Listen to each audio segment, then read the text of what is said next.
একটি ট্রেন ৪৫ কিমি পার ঘন্টা বেগে চলছে। বিপরীত দিক থেকে ৫ কিমি পার ঘন্টা বেগে এগিয়ে আসা এক ব্যক্তিকে ট্রেনটি ১৮ সেকেন্ডে অতিক্রম করে। ট্রেনটির দৈর্ঘ্য কত মিটার? যদি এখানে দেখো ব্যক্তি কিন্তু ৫ কিমি পার ঘন্টা বেগে বিপরীত দিক থেকে এগিয়ে আসে, যদি ব্যক্তি দাঁড়িয়ে থাকতো তাহলে ট্রেনটির মানে তাকে অতিক্রম করা মানে ট্রেনটির দৈর্ঘ্য অতিক্রম করা হতো, কিন্তু এখানে তা হয়নি। এখানে সেও কিন্তু বিপরীত দিক থেকে এগিয়ে আসে। তাহলে লোকটি ধরো প্রথমে এই জায়গায় দাঁড়িয়েছিল, ট্রেনটি প্রথমে এখানে, তারপর এও একটু এগিয়ে আসবে এইরকম জায়গায়, তখন ট্রেন সামনের দিকে যাবে।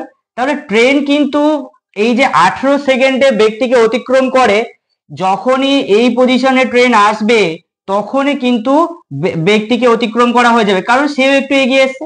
তাহলে ট্রেনের কিন্তু অতিক্রম করা হচ্ছে এই দৈর্ঘ্যটুকু, ট্রেনের কিন্তু সম্পূর্ণ তার নিজের দৈর্ঘ্যকে কিন্তু অতিক্রম করা হচ্ছে না। তাহলে ১৮ সেকেন্ডে ট্রেন এতটুকু দূরত্ব যাবে আর ব্যক্তি এই দূরত্বটুকু সামনের দিকে এগিয়ে আসবে। তাহলে কিন্তু দেখো ট্রেনটির দৈর্ঘ্য কিন্তু এখান থেকে এতটা। তাহলে ট্রেন ১৮ সেকেন্ডে যে পথটুকু অতিক্রম করবে প্লাস ওই ব্যক্তি ১৮ সেকেন্ডে যতটা পথ সামনের দিকে এগিয়ে আসবে তার মোট দৈর্ঘ্যটাই হচ্ছে ট্রেনের দৈর্ঘ্য। তাহলে ট্রেনটির দৈর্ঘ্য কি হবে?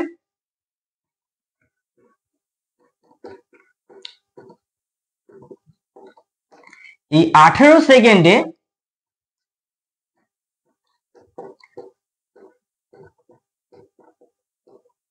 ট্রেনের অতিক্রান্ত দূরত্ব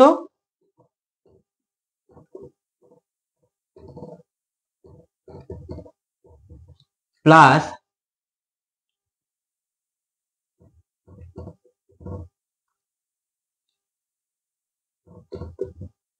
ব্যক্তির অতিক্রান্ত পথ।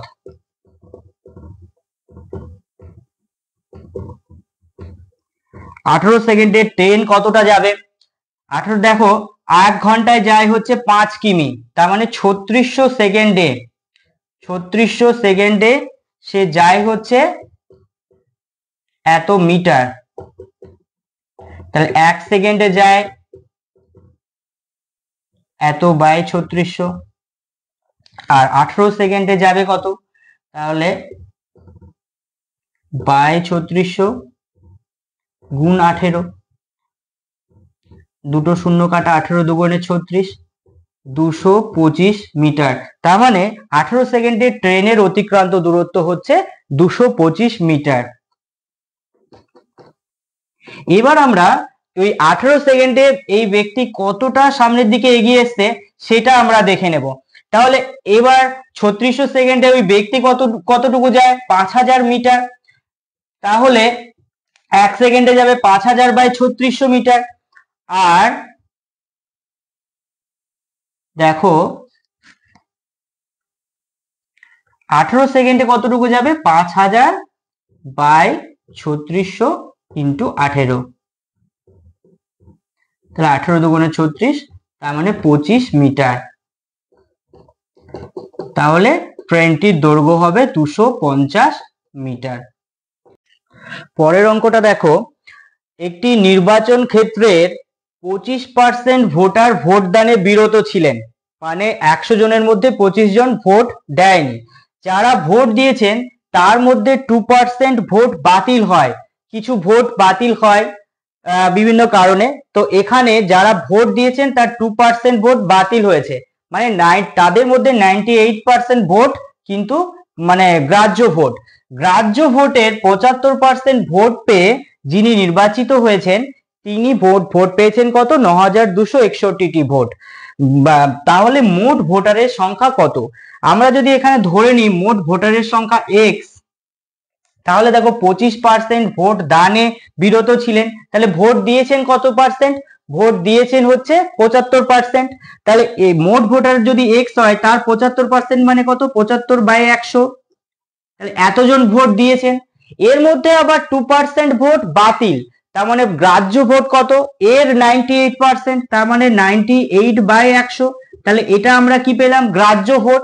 গ্রাহ্য ভোটের আবার 75% বিজয়ী প্রার্থী মানে নির্বাচিত প্রার্থী পেয়েছেন। তাহলে এই যে গ্রাহ্য ভোট এর 75%, তার মানে এটা ইন্টু 75/100,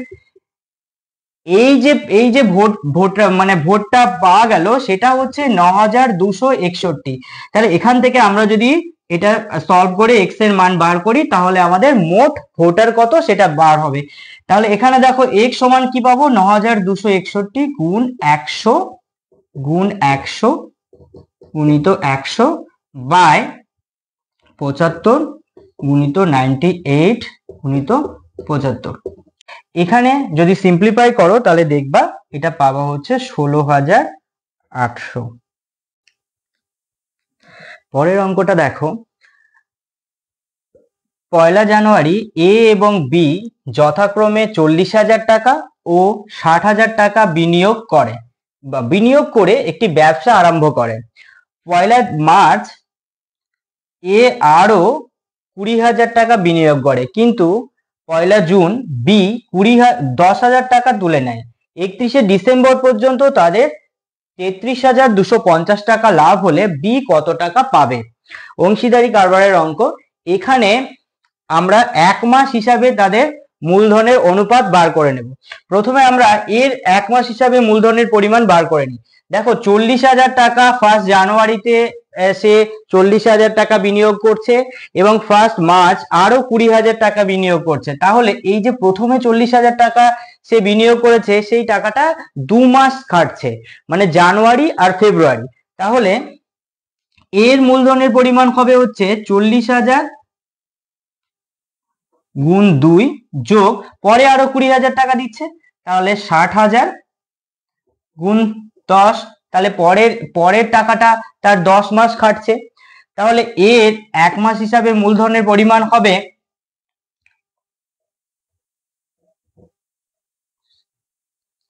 80,000 প্লাস এত, তার মানে হচ্ছে 68,000।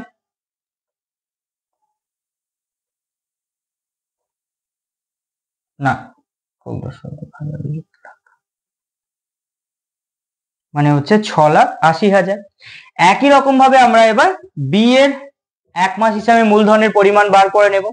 বি এর দেখো প্রথমে সে 60,000 টাকা বিনিয়োগ করে, তারপর 1 জুন সে 10,000 টাকা তুলে নেয়। তার মানে মে মাস পর্যন্ত তার এই 60,000 টাকা খাটছে। জানুয়ারি ফেব্রুয়ারি মার্চ এপ্রিল মে 5 মাস, তার মানে হচ্ছে 60,000 গুণ 5, আর সে 10,000 টাকা তুলে নিচ্ছে, তাহলে 50,000 ইন্টু 7, পরেরটা 7 মাস কাটছে। তাহলে দেখো 5 6 30, 1 2 3 4,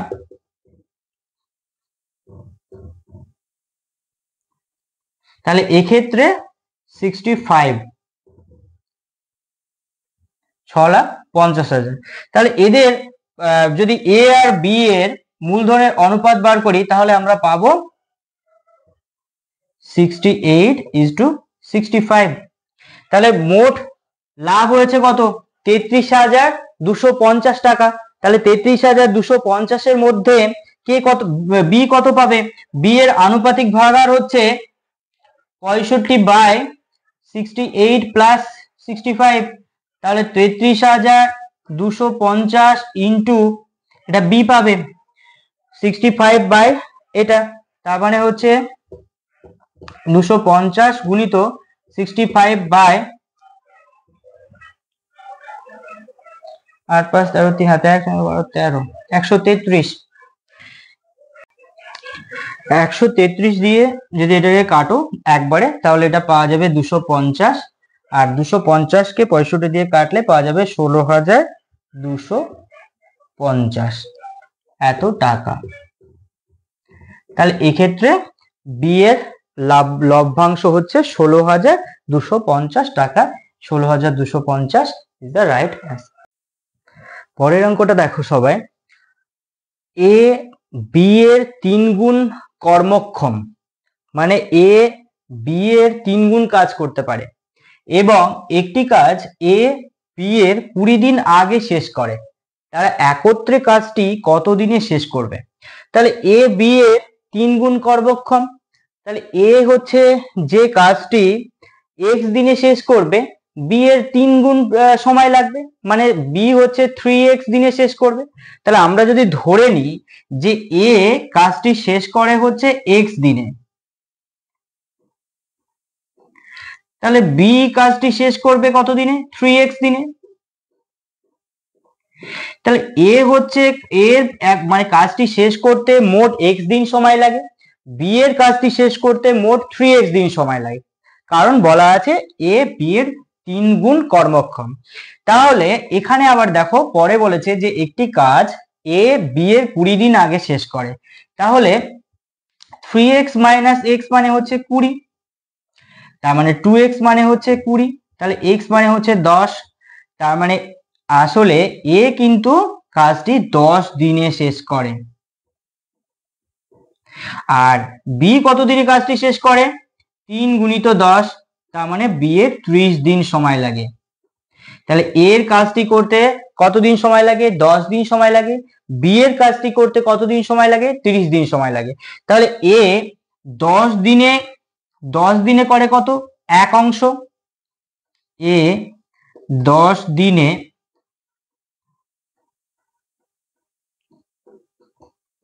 কাজটি করে 1 অংশ, তাহলে 1 দিনে কাজটি করবে 1 এর 10 অংশ। বি 30 দিনে কাজটি করে 1 অংশ, তাহলে 1 দিনেও কতটুকু করবে? 1 এর 30 অংশ। তাহলে 1 দিনে দুজনে মোট কত করে? 1 এর 10 যোগ 1 এর 30, 30 মানে 4 এর 30,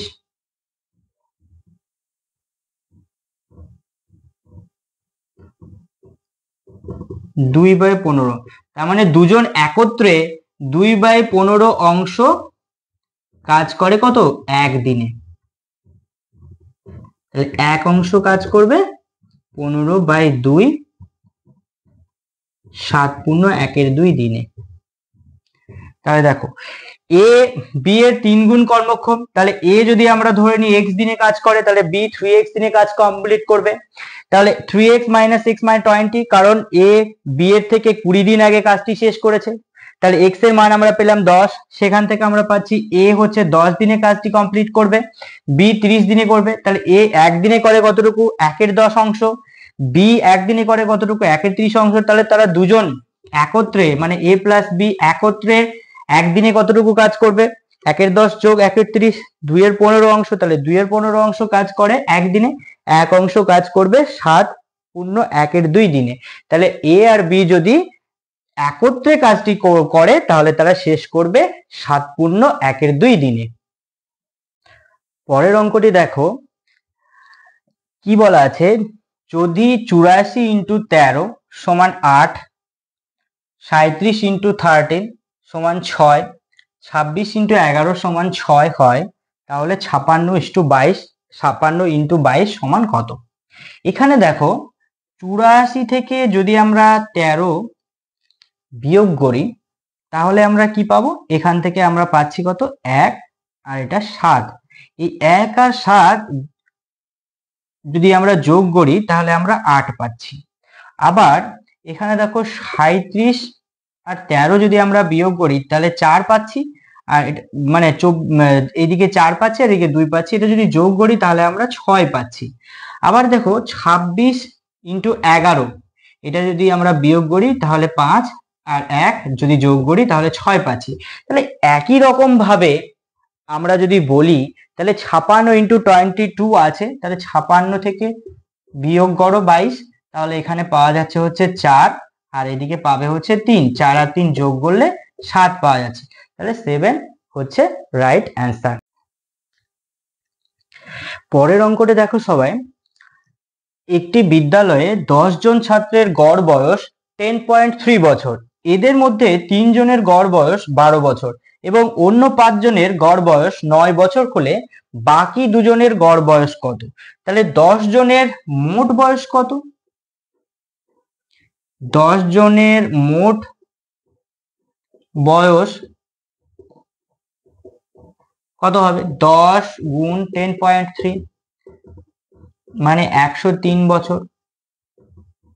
প্রথমে দেখো যেটা বলা আছে 3 জনের গড় বয়স, 3 জনের তাহলে মোট বয়স কত হবে?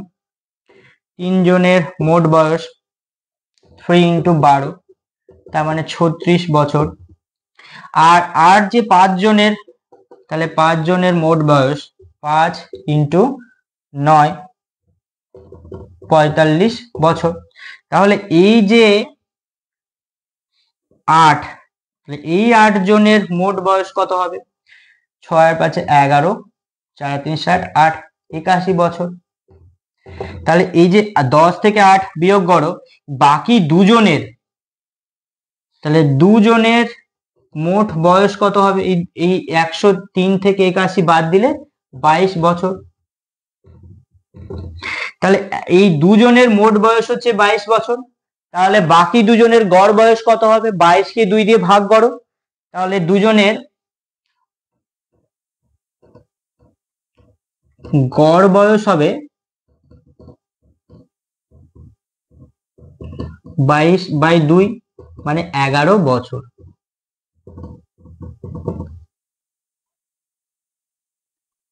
19 নম্বর অঙ্ক, ক্ষুদ্রতম পূর্ণবর্গ সংখ্যা নির্ণয় করুন যা যথাক্রমে 21, 36 ও 66 দ্বারা বিভাজ্য। আমরা জানি ক্ষুদ্রতম, এখানে পূর্ণবর্গ সংখ্যা দিয়েছে, ক্ষুদ্রতম সংখ্যা যদি দেওয়া থাকতো আমরা জানি লসাগু মানে হচ্ছে লঘিষ্ঠ সাধারণ গুণিতক, মানে এই সব থেকে ছোট সংখ্যা যা দিয়ে 21, যদি আমরা 21, 36 এবং 66 লসাগু বার করি তাহলে সেই সংখ্যাটা হচ্ছে সব থেকে ছোট সংখ্যা বা ক্ষুদ্রতম সংখ্যা, যাকে কিনা আমরা 21, 36 এবং 66 তিনটি সংখ্যা দ্বারাই ভাগ করতে পারবো। তো এখানে যদি পূর্ণবর্গ কথাটা না দেওয়া থাকতো, তাহলে আমাদের 21, 36 এবং 66 লসাগু বার করলেই হতো। এখন আমরা প্রথমে 21, 36 আর 66 লসাগু বার করব।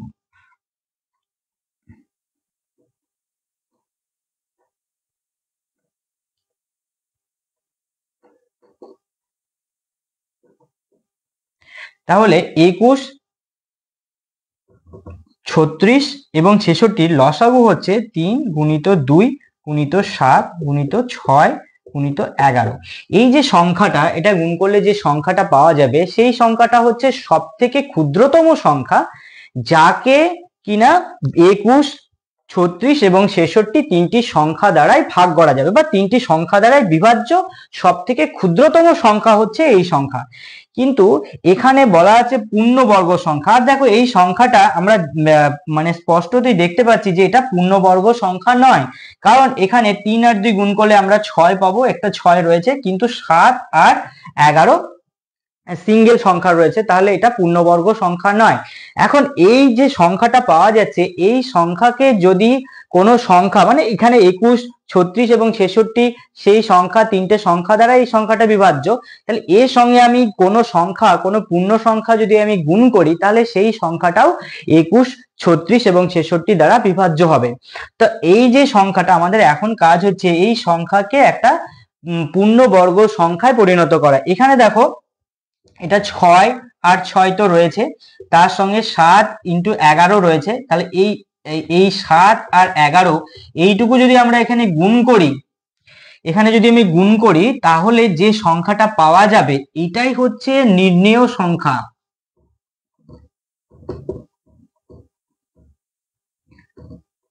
এটাই হচ্ছে নির্ণেয় সংখ্যা, যেখানে লসাগুতে আমরা এইটুকু পেয়েছিলাম, একে আমরা 77 দিয়ে গুণ করছি। এটা গুণ করলে তোমরা পাবে হচ্ছে 213444। এই সংখ্যাটাই হচ্ছে ক্ষুদ্রতম পূর্ণবর্গ সংখ্যা, যা 21, 36 এবং 66 দ্বারা বিভাজ্য। পরের অঙ্কটি দেখো, একটি ঘড়িতে 6টা বাজার সময় 6টি ঘন্টা পড়তে 10 সেকেন্ড সময় লাগে। ওই ঘড়িতে 12টা বাজার সময় 12টি ঘন্টা পড়তে কত সেকেন্ড সময় লাগে? এখন আমরা যে সময়টা কাউন্ট করছি, প্রথমে 6টা বাজার সময় 6টা ঘন্টা পড়ছে। দেখো প্রথমে কিন্তু একটা ঘন্টা পড়ে যাওয়ার পর থেকে কিন্তু সময়টা ধরা হচ্ছে। তাহলে প্রথম ঘন্টাটা বেজে যাওয়ার পর মানে 6টা ঘন্টা যখন বাজছে তখন দেখো 1 2 3 4 5 6। তাহলে এর মাঝে ব্যবধান কত? 1 2 3 4 5। এই যে পাঁচটা ব্যবধান, এই পাঁচটা ব্যবধানের জন্য কিন্তু ছ ছ মানে 10 সেকেন্ড সময় লাগছে। আবার যখন 12টা ঘন্টা পড়বে তখন কিন্তু এই ব্যবধানটা কত হবে? 1 1 2 3 4 5 6 7 8 9 10 11 12। তার মানে এখানেও কিন্তু 12টার ঘন্টা যখন বাজছে, আমরা যখন সময়টা কাউন্ট করছি তখন প্রথম ঘন্টাটা বেজে যাচ্ছে। তারপরে দেখো 1 2 3 4 5 6 7 8 9 10 11। তাহলে ব্যবধানটা হচ্ছে 11। তাহলে এখানে এই পাঁচ ব্যবধানের জন্য সময় লাগছে কত?